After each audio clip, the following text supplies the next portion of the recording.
हरिओम. अध्यात्म रामायण बालकांड सर्ग 6. प्रवचन क्रमांक 22. विवाह भाग 3. मागील प्रवचनामध्ये सांगितल्याप्रमाणे आता आपण अध्यात्म रामायणे सांगितलेला राजा दशरथ आणि राजा जनक या दोन्हीही सम्राट असलेल्या व्याह्यांच्या मुलाचा लग्न समारंभ कसा झाला ते पाहू.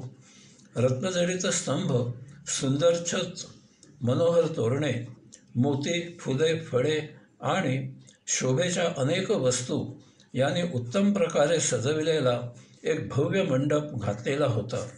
तेथे वेदसंपन्न विद्वान बसलेले होते. अंगावर रत्नजडित सोन्याचे अलंकार घातलेल्या सुवासिनी वावर करत होत्या. राजा जनकाने एका दिव्य रत्नजडित सिंहासनावर रामप्रभूंना बसविले. त्यावेळी तुताऱ्या, नगारे इत्यादी मंगलवाद्ये वाजत होती. तसेच नृत्य, गायन याने लग्नमंडप गजबजला होता. जनकाच्या शतानंद या पुरोहिताने वशिष्ठ मुनी आणि विश्वामित्र ऋषी यांची यथोचित पूजा केली आणि त्यांना रामप्रभूंच्या दोन्ही बाजूला सन्मानाने बसविले. नंतर शतानंद पुरोहिताने विधीपूर्वक अग्नी प्रज्वलित केला. त्यानंतर उत्तम वस्त्रे, रत्नजडित आभूषणे, सोन्याचे अलंकार लिहिलेल्या सीतेला घेऊन राजा जनक तेथे आला. त्याने रामप्रभूंचे पाय धुतले आणि ते चरणामृत आपल्या मस्तकी धारण केले आणि मग मोठ्या संतोषाने त्याने सीतेचा हात रामप्रभूंच्या हाती देऊन, "मी माझी कन्या सीता आपणास देत आहे," असे रामप्रभूंना सांगितले.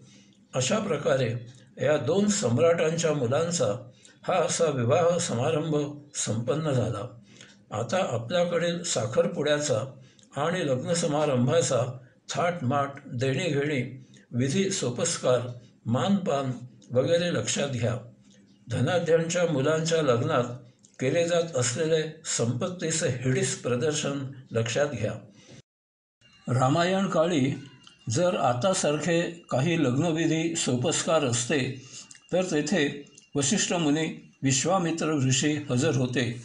त्यांनी ते निश्चितच करवून घेतले असते. परंतु तसे काही लग्नविधी सोपस्कार त्या काळी नव्हते.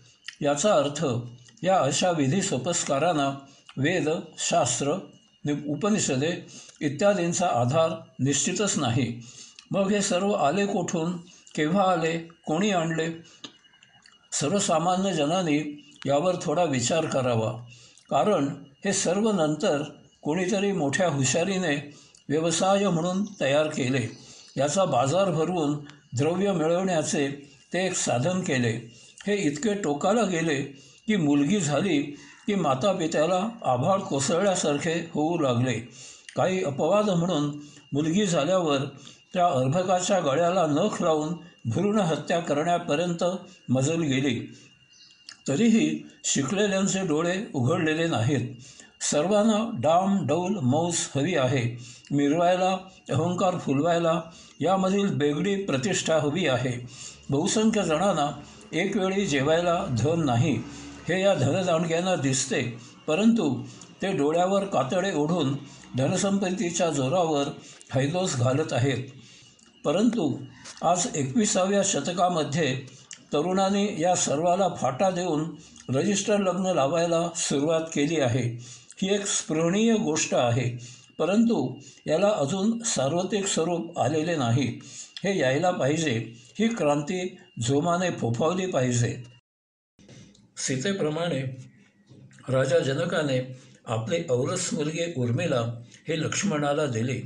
आपल्या भावाची पहिली मुलगी मांडवी ही भरताला आणि दुसरी मुलगी श्रुतकीर्ती ही शत्रुघ्नाला दिली. अशा प्रकारे हे चारही भाऊ शुभलक्षणाने संपन्न आणि पत्नीने युक्त असे तेजाने साक्षात लोकपालांप्रमाणे शोभू लागले.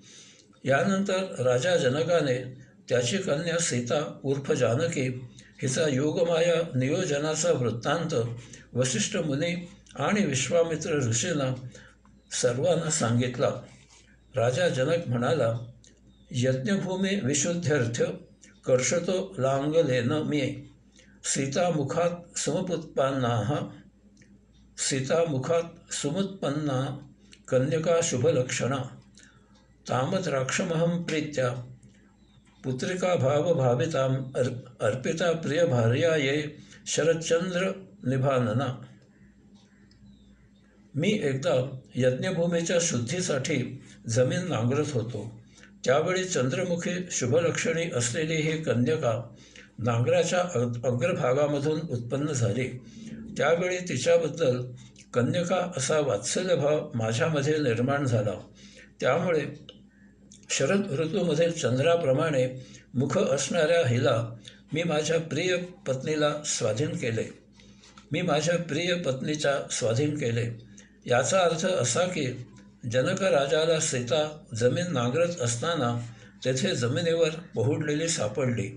नांगरामधून सजीवाची निर्मिती होत नाही, ते असंभव आहे. तसेच राजा स्वतः कधी नांगरणी करत नाही. त्याचे नोकर जे कोणी यज्ञभूमी तयार करत होते त्यांना ती मुलगी जमिनीवर पोहुडलेली दिसली आणि त्याने ते त्वरित राजा जनकाच्या स्वाधीन केले. राजाला त्या मुलीबद्दल पाहताक्षणी पितृभाव निर्माण झाला आणि म्हणून त्याने तिचा पुत्रवतीप्रमाणे सांभाळ करण्याचे ठरवून तिला राणीकडे सुपूर्द केले.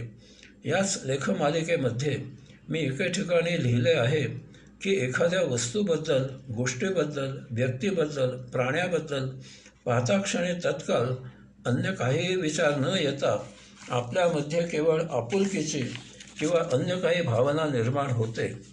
असे का? याचे उत्तर भौतिकात नाही. याचे उत्तर अध्यात्मात आहे की मागील जन्माचे ऋणानुसंबंध असतात. यामुळे हे असे होते. माझे आफ्रिकेमधील यासंबंधीचे अनुभव मी सावला या पुस्तकात सविस्तर लिहिले आहेत.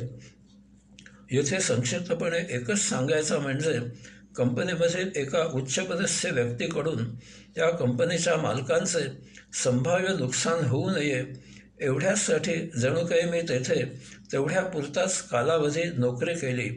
ही उच्चपदस्थ व्यक्ती मी रुजू झाल्यावर 3 महिन्यांनी रुजू झाली आणि ती व्यक्ती कंपनी सोडून गेल्यावर 3 महिन्यांनी मी कंपनी सोडली. रामावताराच्या तयारीसाठी योगमाया जनकाच्या घरी कन्यका म्हणून यावी ही योजना होती.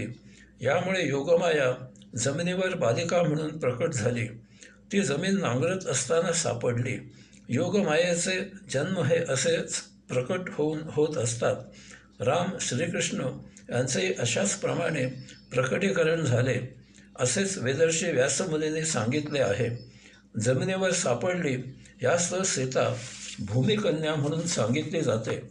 राजा जनक वसिष्ठ आणि विश्वामित्र ऋषींना पुढे म्हणाला, मी एकदा एकांतात प्रशांत बसलेला असताना तेथे नारद मुनींचे आगमन झाले. ते त्यांची महती नावाची वीणा वाजवीत होते. त्यांच्या आगमनाने आनंदित होऊन मी त्यांचा यथोचित सत्कार केल्यावर ते प्रसन्नतेने मला म्हणाले, राजा, तुझी ही जी उत्तरोत्तर वृद्धी होत आहे त्याचे कारण ऐक. परमात्मा ऋषिकेशो भक्तानुग्रह काम्यया देवकार्यार्थ सिद्ध्यर्थ रावणस्य वधाय च जातो राम इति ख्यातो मायामानव वेषधृक् आस्ते दशरथीर्भूत्वा चतुर्था परमेश्वरः. भक्तांवर कृपाविष्ट होऊन देवभक्तांचे कार्य सिद्ध करण्यासाठी तसेच रावणाचा वध करण्यासाठी पूर्णावतारी आत्मपरब्रह्म परमात्मा योगेश्वर पुरुषोत्तम योगमायेने मानवी देह धारण करून राम या नावाने येथे प्रकट झाले आहेत. ते 4 अंशाने दशरथाचे 4 पुत्र होऊन राहत आहेत. राजा जनकाला नारद मुनी पुढे सांगते झाले की याचप्रमाणे पुरुषोत्तमांची योगमाया भूमिपुत्री सीता या नावाने तुझ्या घरी राहत आहे. यास्तव ती रामाला देणे हेच योग्य आहे. कारण तीच सनातन योगमाया सनातन पुरुषोत्तमाची सनातन भार्या आहे. ती अन्य कोणाची भार्या असू शकत नाही. असे म्हणून नारद मुनी त्यांच्या इच्छितस्थळी निघून गेले. अशा प्रकारे सीतेच्या प्रकट होण्याची नारद मुनींनी सांगितलेली कथा वसिष्ठ आणि विश्वामित्र ऋषींना राजा जनकाने सांगितली आणि त्यांना तो पुढे म्हणाला, त्यावेळेपासून मी सीता रामांना कशी द्यायची याचा विचार केला. श्री महादेवाने त्रिपुरासुराचे पुरे जाळल्यावर हे धनुष्य माझ्या आजोबांना ठेव म्हणून दिले होते. सर्व राजांचा गर्व हरण करणारे ते शिवधनुष्य मी सीतेच्या लग्नाचा पोंड म्हणून ठेवले. याचा अर्थ शिवधनुष्याला प्रत्यंचा लावायला रामाशिवाय अन्य कोणी समर्थ नाही याची राजा जनकाला खात्री होती. त्याप्रमाणेच घडले आणि विश्वामित्रांच्या कृपेने रामप्रभू ते शिवधनुष्य पाहायला आले आणि त्यांनी तो पण जिंकला.